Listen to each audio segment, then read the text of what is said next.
صلو علی الحبیب صلی اللہ تعالی علی محمد صلی اللہ علیہ وسلم۔ تجوید کی اہمیت آج سماعت فرماتے ہیں۔ تجوید کے بارے میں کچھ علم میں اضافے کے لیے سنتے سناتے ہیں کہ علم تجوید کی تعریف کیا ہے۔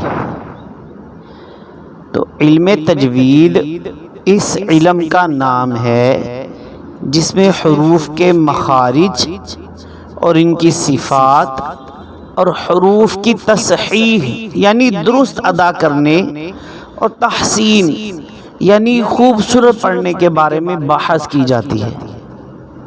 علم تجوید کی یہ تعریف ہے۔ اچھا، قرآن پاک درست پڑھنے کی اہمیت بھی سماعت فرما لیجئے کہ قرآن پاک درست پڑھنا نہایت اہم اور ضروری ہے۔ اللہ پاک قرآن پاک میں ارشاد فرماتا ہے وَرَتِّلِ الْقُرْآنَ تَرْتِيلًا، پارہ نمبر 29 سورہ مزمل آیت نمبر 4 میں ہے نا کہ قرآن پاک خوب ٹھہر ٹھہر کر پڑھو۔ اس آیت کا معنی یہ ہے کہ اطمینان کے ساتھ اس طرح قرآن پاک پڑھو کہ حروف جدا جدا رہیں، جن مقامات پر وقف کرنا ہے ان کا اور تمام حروف حرکات مدات کی ادائیگی کا خاص خیال رکھا جائے۔ آیت کے آخر میں ترتیلاً فرما کر اس بات کی تاکید کی جا رہی ہے کہ قرآن پاک کی تلاوت کرنے والے کے لیے ترتیل کے ساتھ تلاوت کرنا انتہائی ضروری ہے۔ ایک اور مقام پر اللہ پاک ارشاد فرماتا ہے الذین آتیناہم الکتاب یتلونہ حق تلاوتہ، ترجمہ کنز العرفان، اور وہ لوگ جنہیں ہم نے کتاب دی ہے تو وہ اس کی تلاوت کرتے ہیں جیسا تلاوت کرنے کا حق ہے۔ یتلونہ حق تلاوتہ کے تحت تفسیر مدارک میں ایک معنی بیان کیا گیا ہے کہ وہ کتاب اللہ کو ایسے پڑھتے ہیں جیسے پڑھنے کا حق ہے، یعنی تجوید، حروف کی ادائیگی اور غور و فکر کرتے ہوئے اس کی تلاوت کرتے ہیں۔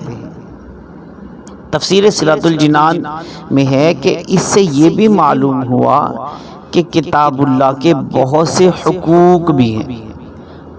قرآن پاک کا حق یہ ہے کہ اس کی تعظیم کی جائے، اس سے محبت کی جائے، اس کی تلاوت کی جائے، اسے سمجھا جائے، اس پر ایمان رکھا جائے اور اس پر عمل کیا جائے اور اسے دوسروں تک پہنچایا جائے۔ تو قرآن پاک درست پڑھنے پر مشتمل احادیث مبارکہ بھی سماعت فرما لیجئے کہ حضرت زید بن ثابت رضی اللہ تعالیٰ عنہ سے مروی ہے کہ پیارے پیارے آقا دو جہاں کے داتا صلی اللہ علیہ وسلم کا فرمان عالی شان ہے ان اللہ یحب ان یقرأ القرآن کما انزل، کہ بے شک اللہ پاک پسند فرماتا ہے کہ قرآن پاک کو اسی طرح پڑھا جائے جیسے اسے نازل کیا گیا۔ ایک اور مقام پر ارشاد فرمایا اقرأوا القرآن بلحون العرب واصواتها، یعنی قرآن پاک کو عرب کے لب و لہجے اور ان کی آوازوں میں پڑھو۔ اور علم تجوید کے متعلق علماء کے اقوال بھی سماعت فرما لیجئے کہ علم تجوید اور قرات کے امام ہیں امام جزری رحمۃ اللہ تعالی اپنی کتاب میں فرماتے ہیں تجوید کا حاصل کرنا ضروری اور لازمی ہے، جو قرآن کریم صحیح نہ پڑھے وہ گناہ گار ہے۔ اسے فرماتے اس لیے لِأَنَّهُ بِهِ الْإِلَٰهُ أَنزَلَ وَهَكَذَا مِنْهُ إِلَيْنَا وَالصَّلَاةُ، اس لیے کہ قرآن پاک اللہ پاک نے تجوید کے ساتھ نازل فرمایا ہے، اسی طرح یعنی تجوید کے ساتھ حق تعالی سے ہم تک پہنچا ہے۔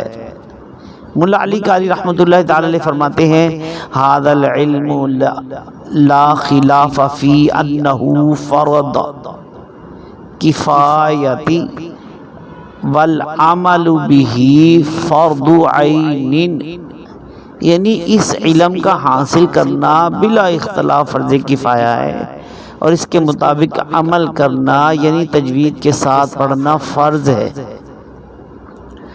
تو امام اہل سنت مولانا شاہ امام حضرت رحمۃ اللہ تعالی علیہ فرماتے ہیں کہ بلا شبہ اتنی تجوید جس سے تصحیح حروف یعنی تجوید کے قاعدوں کے مطابق حروف کو درست مخارج سے ادا کر سکے، اور غلط خوانی یعنی غلط پڑھنے سے بچے، فرض عین ہے۔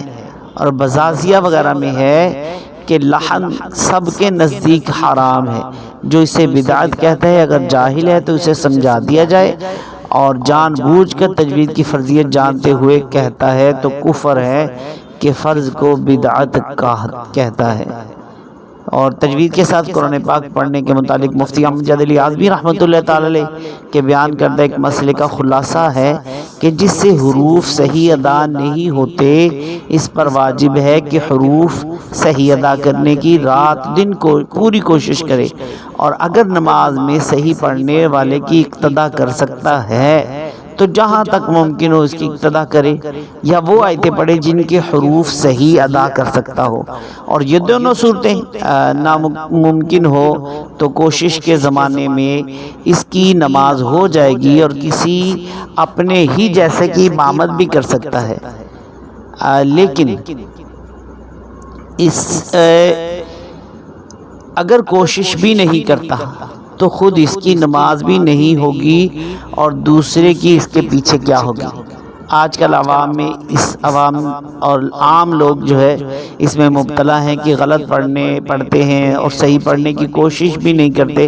ایسے لوگوں کا امام بننا تو ایک طرف، خود ان کی اپنی نماز ہی باطل ہے۔ تو قرآن کریم تجوید سے نہ پڑھنے کے بہت سے نقصانات ہیں۔ قرآن کریم غلط پڑھنے کے مسئلے کو خوب سنجیدگی سے لیجئے، اور جلد از جلد درست قرآن پاک پڑھنا سیکھ لیجئے۔ امام اہل سنت مولانا شاہ امام احمد رضا خان رحمۃ اللہ تعالی فرمان کا خلاصہ ہے کہ ہر مسلمان پر حق ہے کہ قرآن جیسا اترا ویسا ہی پڑھے۔ غلط پڑھنے یا حروف کی آواز بلند بدلنے میں کئی جگہ الفاظ بے معنی ہو جاتے ہیں، یا معنی کچھ کے کچھ ہو جاتے ہیں، یہاں تک کہ بسا اوقات معاذ اللہ کفر اور اسلام کا فرق ہو جاتا ہے۔ آئیے میں جاتے جاتے آپ کو جو ہے ایک دو مثالیں بھی پیش کر دیتا ہوں۔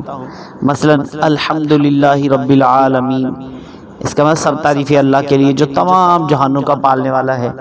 تو یہاں حمد ہے، حمد کے مطلب ہوتا ہے خوبی، تعریف، اور معاذ اللہ کوئی حمد کو حمد پڑھ دیتا ہے، معاذ اللہ، جیسے الحمدو پڑھتے ہیں لوگ، معاذ اللہ، اس کا مطلب دھیمی آنکھ۔ تو اب آپ حساب لگا لیجئے، کوئی الحمدو کو الحمدو پڑھتا ہے تو معنی کہاں کا کہاں چلے جائے گا۔ اسی طرح قل هو اللہ احد، اس میں قاف اور قاف دو نقطے والا ہے، تو اس قل کا مطلب ہوتا ہے فرماؤ، اور کل اگر کوئی کاف بریک پڑتا ہے اس کا مطلب ہوتا ہے کھاؤ، تو معنی بہت بدل جائے گا، جس کی وجہ سے نماز فاسد ہو جائے گی۔ تو تجوید کا سیکھنا ہر مسلمان کے لیے ضروری ہے۔